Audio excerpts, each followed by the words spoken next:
Bonjour, bienvenue dans J'ai un problème, le podcast indispensable quand on a tout essayé et qu'on veut avancer. Et je retrouve? Bonjour Emmanuel. Bonjour Rebecca. J'adore ce petit sourire enjoué. Emmanuel, est-ce qu'on ferait pas un petit clin d'œil à nos auditeurs qui nous remontent pas mal de choses avant qu'on revienne sur l'histoire qu'on va déplier ensemble aujourd'hui et qui nous disent quoi, par exemple, qui pourrait être un genre de 180 degrés à faire pour nous aujourd'hui? Qui nous disent en substance, les filles, c'est hyper bizarre en fait que vous voyez parce qu'on sent d'un côté une complicité très forte et de l'autre côté ce vouvoiement paraît un tout petit peu suranné, désuet. En tout cas, il n'est pas très congruent quoi, avec ce qui émane de nos conversations. Ouais, alors peut-être que du coup, on pourrait leur resituer quand même un truc, de leur donner un peu la jeunesse, parce que j'ai un problème, c'est à la fois un espace de, pas de solution, mais d'approche nouvelle, mais c'est aussi un espace d'histoire. Si on racontait la petite histoire rapido, on pourrait commencer par raconter qu'on a commencé par se vous voyez au téléphone, qu'on a fait connaissance par téléphone, qu'on a eu l'idée de ce podcast par téléphone, qu'en vrai, on s'est jamais touché, on s'est jamais vu en chair et en os, et que vraiment, cette complicité, ce lien ou cette construction, il s'est fait intégralement par la parole, les échanges, l'interaction, etc. On s'est pas touché, mais enfin, moi, je t'ai quand même vu via Zoom, pas hyper bien coiffé, mais pas hyper bien coiffé en chemise de nuit, quoi. Donc, ça crée des liens, évidemment. Ouais, c'est vrai. Et puis alors, je te dis pour que tu sois pas déçu, tu risques pas vraiment de me voir un jour bien coiffée parce que c'est pas ma marque de fabrique. Et puis c'est vrai, pas au saut du lit, mais en tout cas très nature. Pour moi d'ailleurs, et ça va nous emmener presque à notre sujet du couple, mais même si nous ne sommes pas un couple, mais pour moi ça dit aussi la qualité de l'amour, du lien ou de l'affection, d'accepter finalement qu'on se voit au saut du lit, moche, pas maquillé. Enfin, d'ailleurs le maquillage fait pas la beauté, mais en tout cas un peu. Comment j'en connais une qui dit nature peinture et que quand même on est quand même en vie. Donc voilà, oui, c'est vrai. Bon, voilà. Alors, on vous a fait le reveal, on se tutoie. Et du coup, on va décider aujourd'hui de se tutoyer. Et on va faire un petit clin d'œil à Nathan qui a milité aussi pour qu'on ait ce côté comme dans la vraie vie, en fait. Exactement, merci Nathan. Voilà, merci Nathan. On va aller sur l'histoire de Justine. Pour mémoire, tu as sorti hier comment rater son couple à coup sûr. Et nous, on a échangé ensemble sur la genèse, la construction, comment tu l'avais écrit, comment tu l'avais pensé, qu'est-ce qui se passait dans le couple, etc. Et on s'est dit quand même que la meilleure manière de parler de ce livre, c'était aussi d'en raconter une histoire et puis de revenir ensemble avec Palo Alto à ce qu'elle disait et comment elle disait. Et l'histoire que les auditeurs ont dû écouter, c'est l'histoire de Justine qui veut se marier. Oui, en tout cas, Justine qui veut créer une relation durable, disons. Moi, j'ai appelé ça avec un clin d'œil Justine en robe de mariée, mais c'est pour montrer qu'en effet, elle a tellement envie de créer une relation durable avec un homme que c'est comme si elle arrivait au date avec une robe de mariée, quoi. Est-ce que tu crois que l'histoire de Justine qui cherche justement l'amour et qui se cabosse pas mal, elle pourrait être un peu une cristallisation des cercles vicieux, un peu génériques, schématisés de l'époque, de ce qu'on vit là, qui est probablement très différent de ce qu'il y avait il y a 30 ans? Je ne pense pas que ce soit très moderne, en fait, parce que je pense que cette injonction de la femme à créer une relation durable, et notamment pour procréer, est une injonction assez ancienne, en fait. Alors, elle prenait d'autres formes avant, parce qu'avant, il n'y avait pas l'accès au site de rencontre, donc c'était pas selon ces modalités-là que ces difficultés, ces souffrances étaient créées, mais je pense que l'injonction est vraiment très ancienne. Et est-ce que tu penses que les hommes d'expérience dans ce que tu vois en cabinet souffrent des mêmes maux à se mettre par deux?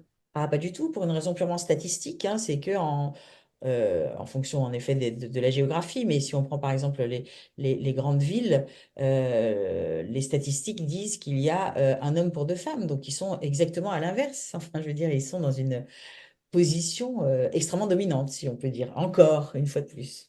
Mhm. Mais d'accord, ça j'entends, donc ça c'est la question du nombre, mais dans la recherche de l'amour et dans ce à quoi on s'expose et qu'on va aller regarder un peu en détail pour ce qui se passe pour elle, est-ce que tu crois qu'ils vivent les mêmes affres de chercher, de devoir se réajuster, de vivre toujours le même dépit amoureux ou le même échec, ou est-ce que c'est un truc typiquement féminin?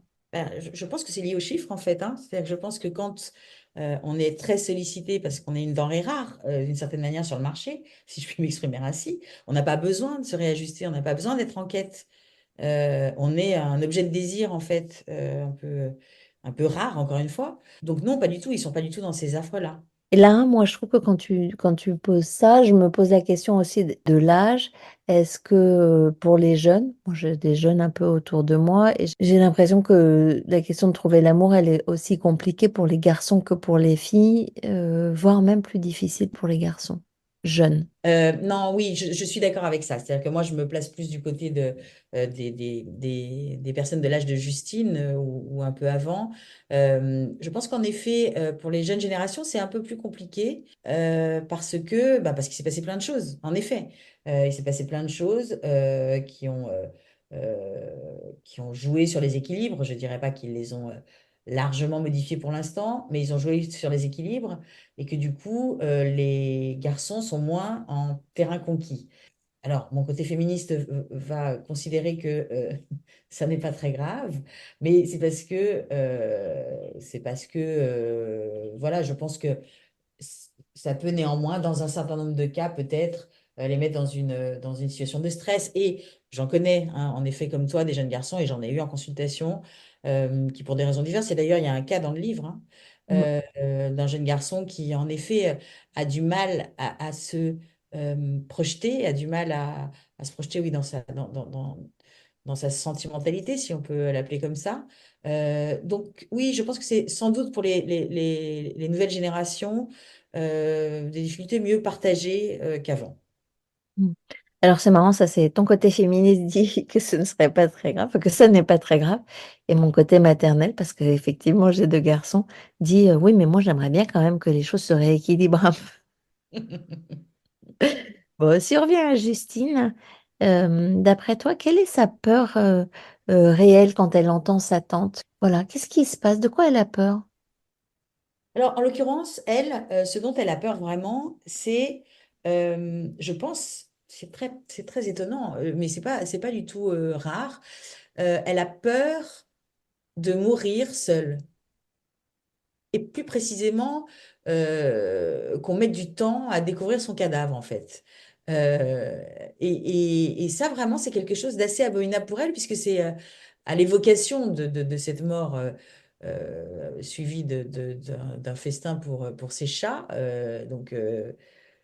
Voilà, dont parle sa tante, qui lui fait tout à coup prendre conscience de façon émotionnelle, hein, parce elle le savait bien sûr intellectuellement, que en effet, si il lui arrive quelque chose, bah, il est vraisemblable qu'elle mourra toute seule, si jamais c'est une mort lente, et que si jamais elle meurt même brutalement, on mettra du temps à la trouver. Et ça, c'est vraiment quelque chose qui la terrifie. C'est très intéressant en fait de l'éclairer comme ça, parce que, bon, évidemment, je l'ai lu, je l'ai écouté, euh, je me la suis visualisée, et c'est pour ça que la réponse à la question est intéressante, parce que tu racontes quel est son passé amoureux. Enfin, l'histoire raconte quel est son passé amoureux et il est plutôt très normal. Enfin, quand je dis normal, elle n'a pas l'air d'avoir eu de grandes difficultés. On dirait que finalement, elle a plutôt été, entre guillemets, servie. Et je me demandais, mais puisqu'elle a eu des expériences positives, qu'est-ce qui fait que ça devient si injonctif de trouver quelqu'un? Quelle est sa peur? Et je suis vraiment passée à côté de l'importance du je ne veux pas finir seule. Et c'est à ça que je vais répondre en cherchant quelqu'un, même si j'ai l'impression qu'elle se prend un peu, pas les pieds dans le tapis, mais elle finit par chercher l'amour en fait. C'est pas seulement, elle veut pas seulement avoir quelqu'un pour être là si elle fait un malaise, elle veut quand même vivre le grand amour, non?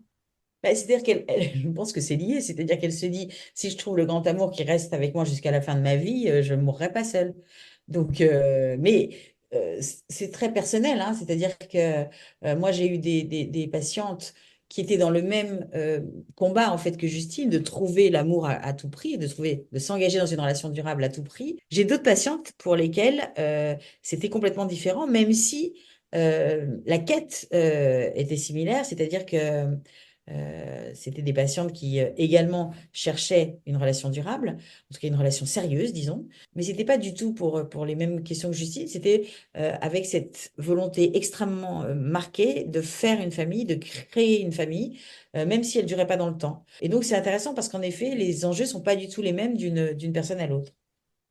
Et d'ailleurs, je ne sais pas si tu as déjà entendu ou vu ce qui tourne en ce moment autour de ce nouveau mouvement-là. Donc, je serais curieuse de savoir comment il va se retrouver en cabinet, mais sur le boy sober, ça te parle? Non, pas du tout. Ouais, c'est la sobriété avec l'homme. Enfin, c'est vraiment sober, S-O-B-E-R, et voilà, boy en anglais. Je sais pas si c'est une comédienne ou en tout cas une célébrité américaine qui dit, mais dans le fond, ça fait des années que je suis là et je dis que je suis célibataire en ce moment. J'ai pas. Et tout tourne autour de cette question de est-ce que je suis solo ou est-ce que je suis à deux, comme si c'était un impératif. Et ben en fait, j'ai décidé que je passais à la sobriété, enfin, et donc en anglais, à la sobriété masculine. Donc, elle a cette question qui émerge très brusquement. J'aurais voulu que tu nous partages, comme tu le ferais peut-être à tes étudiants de Palo Alto, quelle est sa vision du monde? Alors, elle a plusieurs visions du monde, mais celle qui nous intéresse par rapport au problème qui est le sien et qui peut mettre, qui a failli mettre en péril le virage à 180 degrés, c'est que pour elle, euh, quand on s'engage dans une relation très sentimentale, hein, ou même sentimentale, on s'y engage à 100%. C'est-à-dire qu'il ne peut pas y avoir de relation sentimentale si on n'est pas engagé à 100% dedans. Ce qui est une vision du monde assez partagée. Enfin, je veux dire, c'est la vision du monde de la fidélité conjugale. Et du coup, cette vision du monde, c'est celle dans laquelle vont s'enraciner ces tentatives de régulation, c'est-à-dire que elle va consacrer tout son être, toutes ses émotions, tout son temps, toute son attente, tous ses espoirs dans une seule et unique relation sentimentale, alors même que celle-ci n'a pas exactement débuté. Parce que c'est sa vision du monde. C'est comme ça qu'on fait, en fait, sentimentalement. Et c'est drôle parce que ça fait plein d'histoires qu'on regarde ensemble, mais c'est la première fois que ce que je ressens en t'entendant, le lien que je ferai, c'est sa vision du monde. Donc, ce que tu dis, je suis à 100% ou à 200% avec l'autre quand je suis en relation, c'est cette solution et son problème. Enfin, je reviens à la phrase de Vastavik, mais c'est ce qui crée le problème. C'est vraiment sa vision du monde. C'est pas tellement ce qu'elle fait, du coup, c'est comment elle regarde le monde qui va générer ce qu'elle fait, c'est ça? C'est ça, exactement. C'est-à-dire que vraiment, là, ici, la vision du monde est vraiment le terreau dans lequel vont germer ces tentatives de régulation. Et en même temps, il ne faut pas la heurter. Euh, et en même temps, il faut qu'elle fasse une expérience émotionnelle que, voilà, en ne la respectant pas exactement, sa terre ne tremble pas, quoi.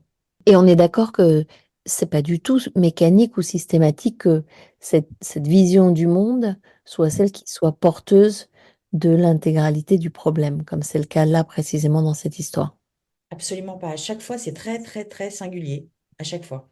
Est-ce qu'il existe un principe, je mets des guillemets, mais relation amoureuse chez Palo Alto? Non, il n'y a pas de principe relation amoureuse. En revanche, il y a enfin, Slavik, par exemple, disait que vraiment, c'était une des utopies les plus douloureuses. Et moi, ce que je constate de façon assez claire, c'est que euh, les cercles vicieux dans lesquels sont pris les couples sont souvent plus enquistés que dans les autres systèmes humains. Parce que la plupart du temps, on tient à ce couple. Enfin, je veux dire, il y a des enjeux affectifs très forts qui font que on maintient un système, même s'il est terriblement douloureux pour une des deux parties ou pour les deux. Et puis, et partant, je dirais, cela crée des émotions absolument submergentes. Vraiment, c'est le système le plus émotionnel qui existe. Donc, c'est ça qu'on peut constater en clinique. Ce qui est assez fascinant, et c'est ce que j'explique dans le livre, ce qui est assez fascinant, c'est la persévérance des éléments de ce système pour alimenter quelque chose qui est terriblement douloureux. Ça pourrait venir de quoi? Du fait qu'un individu, finalement, c'est le fruit d'un couple qu'il a vu. Enfin, je sais pas, je me demandais qu'est-ce qui fait que, du coup, en t'entendant, qu'est-ce qui fait que, effectivement, ce soit le système le plus puissamment toxique? C'est presque ça que tu te dis. Alors, toxique, je ne sais pas, mais enfin, en tout cas, très submergent émotionnellement et qui génère beaucoup de persévérance. Alors, je pense que parce que l'injonction globale à faire couple est quand même encore très forte, même s'il commence à y avoir quelques évolutions, et que donc il y a beaucoup de gens, mais à l'instar de Justine, hein, pour lesquels c'est presque un enjeu vital elle, de se mettre en couple, mais pour certains de rester en couple, de rester coûte que coûte en couple. Ce qu'on va beaucoup moins avoir dans le système professionnel ou social plus global, quoi. Ouais, c'est vrai. Ce qui veut dire, même si effectivement c'est en train de changer, j'aurais aimé que tu reviennes avec nous sur ce qu'elle met en place, mais dans un langage de thérapeute, de Palo Alto, de qui tu es, pour échouer. Quelles sont ces tentatives de solutions qui la font échouer? Alors, ce qu'elle fait, c'est qu'elle se met dans une position extrêmement basse. Elle est dans une relation complémentaire, hein, pour reprendre les termes qu'on a déjà utilisés ici. Et dans cette relation complémentaire, elle est en position extrêmement basse, c'est-à-dire que elle est prête à tout et elle le montre implicitement et elle le dit explicitement. Elle est prête à tout pour obtenir de l'amour, de l'attention, quelque chose d'engagé en fait, hein, d'une certaine façon. Ce faisant, en montrant ça par différentes attitudes, eh bien, elle met en face l'homme, et en l'occurrence, on donne l'exemple de trois hommes, dans une position de plus en plus haute par rapport à elle, ce qui fait que l'escalade continue, en fait, d'une certaine manière, et donc provoque, comme dans chaque cas, en fait, hein, exactement, mais exactement et strictement l'inverse de ce qu'elle veut. Ce que je trouve qu'on doit retenir, du coup, quand même, quand on revient sur ce que tu poses de sa position basse, etc., c'est que ce qui vaut là, avant la rencontre, ou pour favoriser la rencontre, c'est pas une règle universelle ou en tout cas permanente, parce que dans un couple qui est très installé, où justement la femme a pris l'habitude d'avoir une position basse et l'homme une position haute, ou l'inverse, en fait, peu importe, mais en fait, où les acteurs ont cette place-là. S'il y en a un qui s'avise de changer cet équilibre-là pour vouloir inverser les choses, c'est là qu'il risque d'y avoir un problème. Oui, absolument. C'est-à-dire que lorsque on accompagne quelqu'un qui, par exemple, est en position basse dans un couple et qui dit ça suffit parce que je suis trop en souffrance, alors qu'il l'a été depuis un certain nombre d'années, bien entendu que il faut travailler avec lui le fait que si jamais il décide de changer cette complémentarité en y mettant du symétrique, c'est-à-dire autrement dit, si il change la musique sur laquelle danse ce couple, qui jusqu'à présent était une musique complémentaire, si il la change en une musique plus égalitaire, alors le risque qu'il faut absolument envisager, c'est que la danse s'arrête tout court. Et on voit très bien, moi, quand tu racontes, en fait, je vois très bien deux personnes qui dansent ensemble sans se marcher sur les pieds. Et si à un moment on change le tempo, le truc, tout déraille. Ok. Tu lui dis d'identifier le mouvement, justement, et puis de réfléchir au mouvement inverse. J'ai déjà testé sur des néophytes la recommandation de faire un 180 degrés, faire le mouvement inverse. Et ça leur semble très compliqué, c'est-à-dire que presque mentalement, en termes de gymnastique, c'est un exercice un peu difficile. Qu'est-ce qu'on pourrait donner comme truc à quelqu'un qui aurait lu le livre ou qui aurait envie de tester comme ça sur une situation problème un 180 degrés pour essayer de s'entraîner en fait. Et parce que le risque, j'ai l'impression, c'est quand même de faire encore plus de la même chose plus fort et de pas s'en rendre compte. Comment on fait pour s'assurer que c'est vraiment un truc inverse? Moi, je pense que l'école de Palo Alto ne supporte pas enfin, les apprentis sorciers, en fait, d'une certaine manière. exactement pour les raisons que tu viens de dénoncer. C'est que moi, je pense que c'est compliqué. Ça demande vraiment de se plonger, je trouve, dans l'épistémologie du modèle comme tu l'as fait, et comme d'autres ne le font pas assez, à mon avis. Avec le risque justement de faire des espèces de copier-coller, quoi. C'est-à-dire en disant, tiens, ben, dans ce cas-là, ça a fonctionné, alors du coup, ça a fonctionné pour moi. Moi, je ne crois pas qu'on puisse faire trop d'expérience sur l'humain. Je trouve que c'est pas le bon territoire, quoi. Et je pense que, voilà, avant de se dire je vais faire un 180 degrés ou je vais faire un 180 degrés moi-même, ce qui est souvent très difficile, hein. Parce que déjà, faire un 180 degrés, c'est compliqué, mais le faire soi-même sans être accompagné, c'est un peu comme le baron de Munchausen qui se tirait par les cheveux pour sortir lui-même de l'étang. Il y en a pas mal qui se sont noyés à cette occasion. Je ne crois pas qu'il y ait de trucs, en fait, pour bien faire un 180 degrés, parce que, en fait, et c'est ce qu'on dit dans ce podcast depuis hyper longtemps, vraiment, c'est du sur-mesure. C'est-à-dire que ce que je vais proposer à Justine, je ne le proposerai absolument pas à quelqu'un d'autre, même à quelqu'un qui, de façon un peu superficielle, présenterait le même tableau un peu symptomatique. Je suis d'accord sur l'idée que c'est extrêmement compliqué et que la plupart du temps, quand on le fait pour essayer ou de façon un peu superficielle, sans avoir passé tout le temps qu'il faut pour bien comprendre le problème, pour le questionner, etc., on fait ce qu'on appelle un changement de niveau 1, c'est-à-dire on fait un peu plus de la même chose.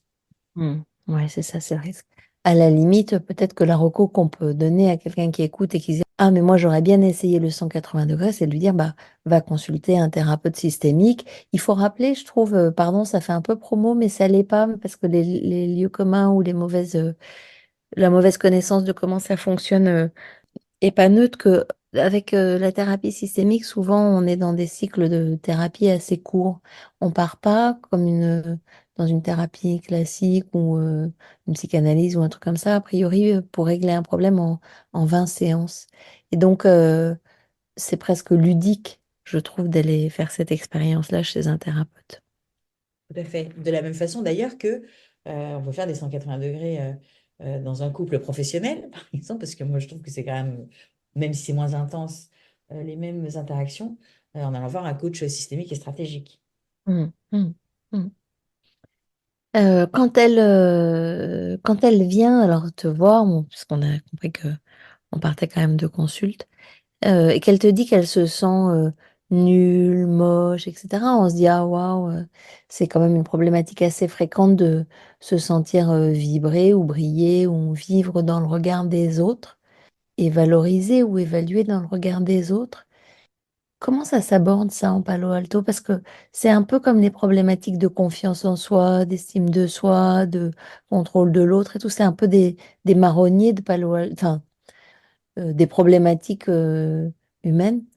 Oui, c'est ça, c'est vraiment, c'est à peu près, je sais pas, je dirais 60% des cas où en effet les gens viennent en disant voilà, je viens vous voir parce que j'ai un problème de confiance en moi. Donc c'est vraiment le mot valise qui ne veut rien dire du tout, tant qu'on n'est pas allé de façon extrêmement précise, un peu comme le ferait un drone, euh, constater avec la personne euh, qui nous fait l'honneur de sa confiance pour l'aider, constater ce qu'empêche ce manque de confiance en soi dans le quotidien, ce qu'elle ferait si tout à coup elle avait confiance en elle, ce qui lui fera dire dans 2 mois, ça y est, j'ai repris confiance en moi, parce que, encore une fois, chaque cas est infiniment, infiniment différent. Et vraiment, je crois qu'il ne faut pas prendre cette première, je ne sais pas comment on pourrait dire ça, cette première couche comme étant le véritable objectif. Il faut aller bien plus approfondir ce qui se passe. Et en l'occurrence, ce qui se passe, c'est que, en effet, euh, la conséquence de ces tentatives de régulation qui consistent à se consacrer 100% à chaque homme qu'elle rencontre, euh, fait qu'elle perd énormément confiance en elle parce que elle est rejetée. Enfin, je veux dire, elle est vraiment ultra maltraitée. Je veux dire, n'importe qui, dans ces conditions-là, n'aurait perdu confiance en soi, je veux dire. Oui, oui, je suis tout à fait d'accord. Et pourtant, ce qu'on peut observer quand même, c'est que aujourd'hui, ça fait partie de la nature des interactions que de se ghoster. D'ailleurs, l'histoire en parle derrière avec Isabelle et d'avoir cette espèce d'impolitesse relationnelle. C'est à ça que ça me faisait penser en lisant. Je me disais, mais en même temps, aujourd'hui, on en est là, effectivement, on s'envoie des mails, on se répond pas, on accuse par réception, on remercie pas. Dans les relations amoureuses, je suis un peu désabusée en disant ça, mais cette histoire, elle cristallise beaucoup, beaucoup, beaucoup de la façon dont on interagit d'une façon générale et pas que dans les relations amoureuses, en fait. Oui, alors je suis d'accord sur cette impolitesse globale contemporaine. Là, je crois que ça va au-delà de ça, hein. Je crois que ghoster quelqu'un au sens ne plus jamais lui répondre, se faire porter disparu, etc., c'est, me semble-t-il, hein, beaucoup plus blessant, surtout quand on s'est engagé sentimentalement, au moins en partie. C'est beaucoup plus blessant qu'un simple mail professionnel dont on n'accuse pas réception. Enfin, je pense que là, il y a quelque chose de l'ordre de, voilà, de la négation de l'individu, en plus, alors même qu'il a manifesté voilà, qu'il était touché, qu'il était amoureux, qu'il avait envie que la relation continue. Enfin, il y a quelque chose, je trouve, qui est d'un degré supérieur. On est d'accord. Mais et tu dois l'observer aussi chez les jeunes. En fait, ils disent, il ou elle m'a lâché un vu. Voilà. J'ai envoyé un message et alors, il ou elle m'a lâché un vu. Alors, c'est encore l'étape en dessous du ghosting, mais C'est le début. ouais. Sur le continuum, c'est le début, tout à fait. Hein.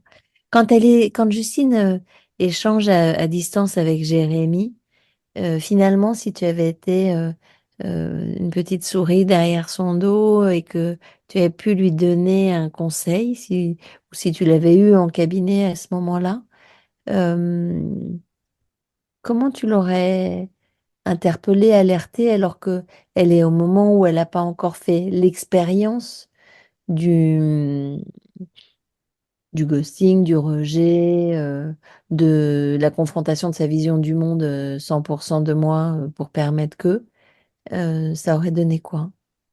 Ça aurait rien donné du tout parce qu'elle n'était pas en souffrance à ce moment-là. Elle Ouais. était dans une espèce d'espoir insensé.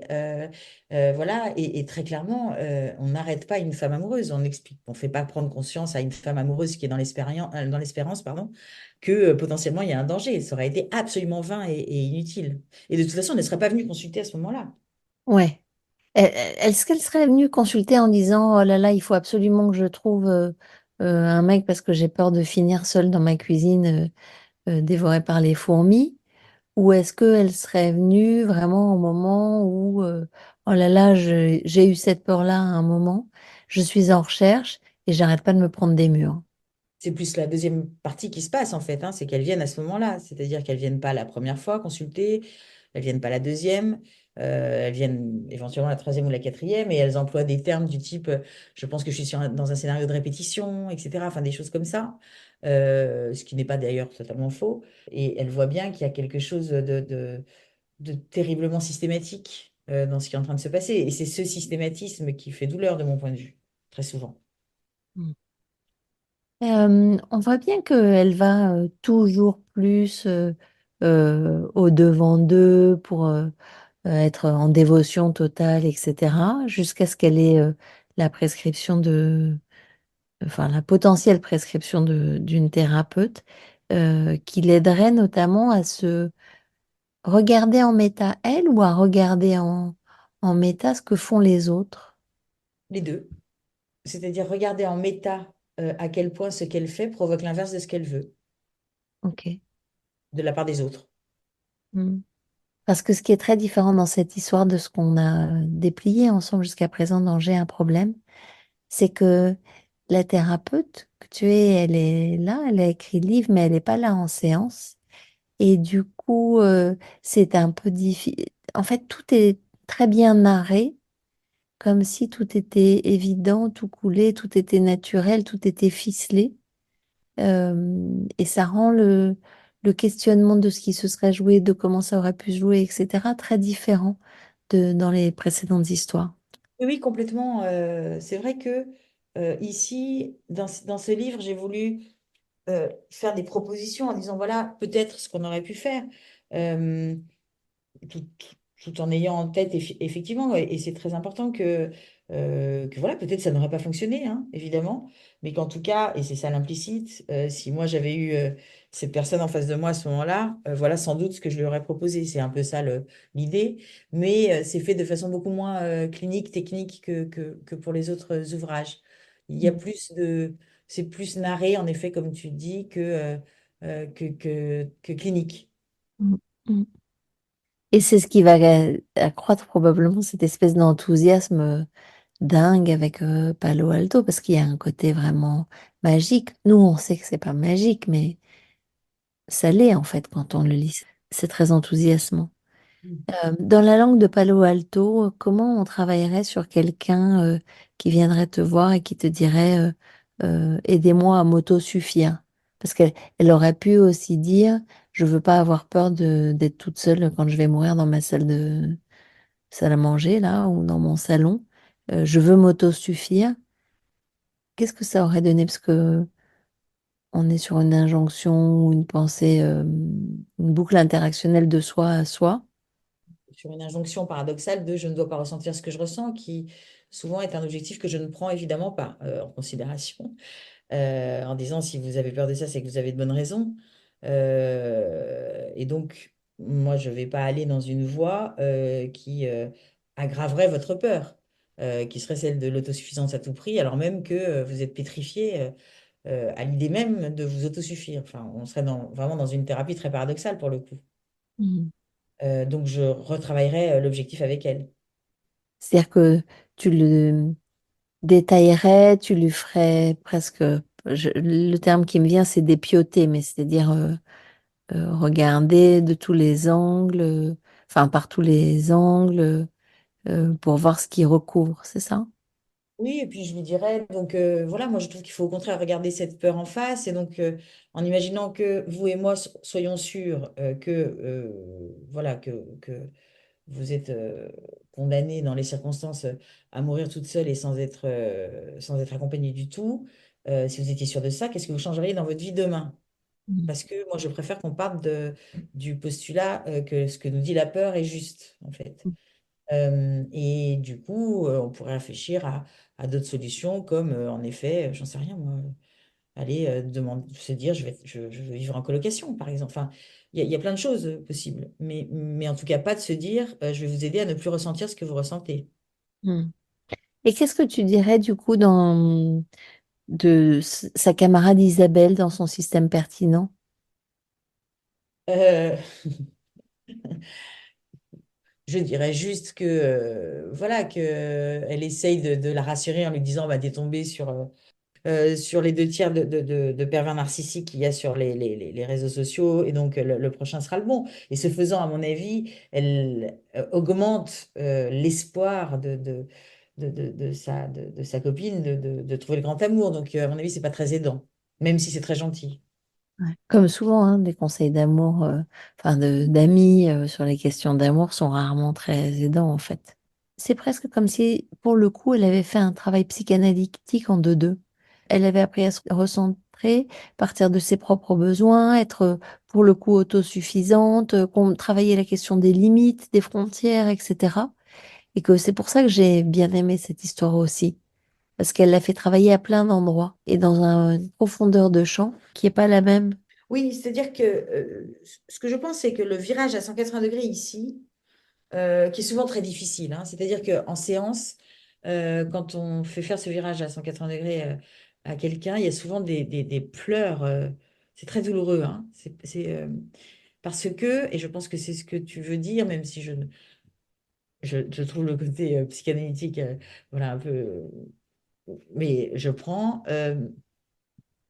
C'est que, comme on le disait au tout début, l'expérience émotionnelle qu'elle va faire va d'une certaine manière assouplir sa vision du monde, ou plus exactement l'élargir. C'est-à-dire que elle va se dire, bah voilà, il y a un certain nombre de relations sentimentales où on est totalement consacré à l'autre, du début jusqu'à la fin. Et puis, parfois, il y a des moments où on peut ne pas être totalement consacré à l'autre. Donc, c'est vraiment un élargissement de la vision du monde. Et ça, c'est quelque chose de très structurant, en fait, hein. Et puis, ce qui est hyper intéressant, c'est que en lui faisant la prescription en effet, parler avec plusieurs guerres, plusieurs hommes à la fois. Cette prescription fait qu'elle est contrainte, si elle veut obéir à la prescription, de dire à Hector elle n'a pas le temps de le voir pour l'instant, ce qui fait un 180 degrés aussi par rapport à lui, et la met, et c'est le troisième point, dans une posture par rapport aux amoureux, qui d'une certaine manière la rend moins ghostable, si je puis dire, puisque c'est elle qui reprend le contrôle en fait. C'est-à-dire qu'il y a quelque chose de l'ordre de la sensation, à mon avis, chez eux, que elle n'est pas totalement dédiée à eux et que donc si au fond elle est pas dangereuse et que donc elle va pas s'accrocher.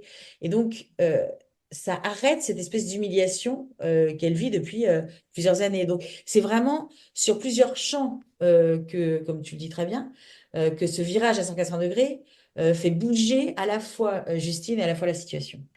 Ce qui est marrant, c'est qu'ici, on a tendance à revenir beaucoup sur cette question du contrôle, en quoi elle est problématique, etc. Or là, dans cette histoire précisément, en reprenant le contrôle, elle reprend le pouvoir. Et en prenant le pouvoir, elle reprend de la liberté et donc de l'espace de réalisation, etc., etc. Ce qui atteste bien de ce que tu dis régulièrement, qui est que vraiment, non seulement chaque situation est particulière et doit être contextualisée, au-delà de la singularité de l'individu. Là, vraiment, c'est une belle illustration. Emmanuel, est-ce qu'il y a une question?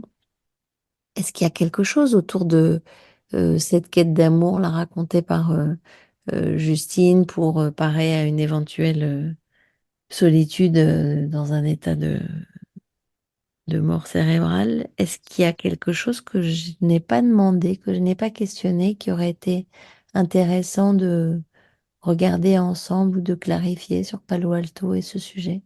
Non, non, je pense qu'on a vraiment abordé tout ce qu'il y avait à aborder autour de cette histoire. Merci beaucoup.